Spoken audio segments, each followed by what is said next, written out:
I can remember as a Falcons fan watching all those Carolina Panthers, Atlanta Falcons game, being that I'm from North Carolina.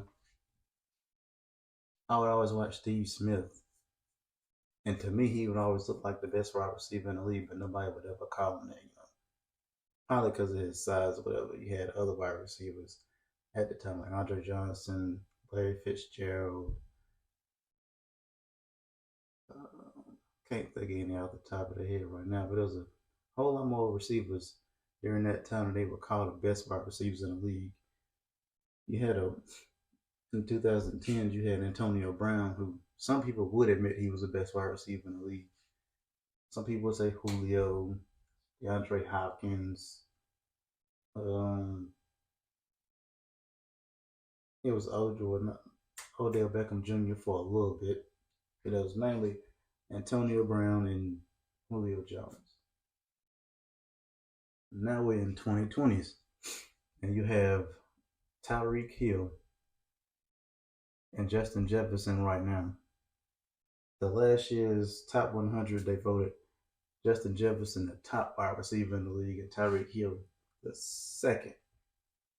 So after this first week of football, you had a whole lot of pundits come out, like Fox Sports, ESPN, a whole lot of the other podcasts that these analysts have on their own separate YouTube channels. They all had the same topic. Is Tua and Tyreek the most dangerous duo? Is Tyreek the most dangerous weapon? Is he the most dangerous wide receiver? Like they would all tiptoe around what the conversation should really be about. The conversation should really be: is Tyreek Hill the best wide receiver in the league? And it's a neck and neck argument. It's like damn if you do, damn if you don't. It's a 50-50 pick on Justin Jefferson and Tyreek Hill because they damn near put up the same stats. Had it not been for Tua going down, Tyreek probably would have had close to 2,000 yards. Had it not been for Justin Jefferson getting locked down by Alexander the last game of the season, he probably could have tapped close to 2,000 yards. But here comes my point. Everybody had the same opinion when it came to Tyreek Hill. From Shannon Sharp to Stephen A. to Keyshawn Johnson to Michael Irvin, Skip Bayless's, to many other sports podcasts that talked about that debate with Tyreek Hill.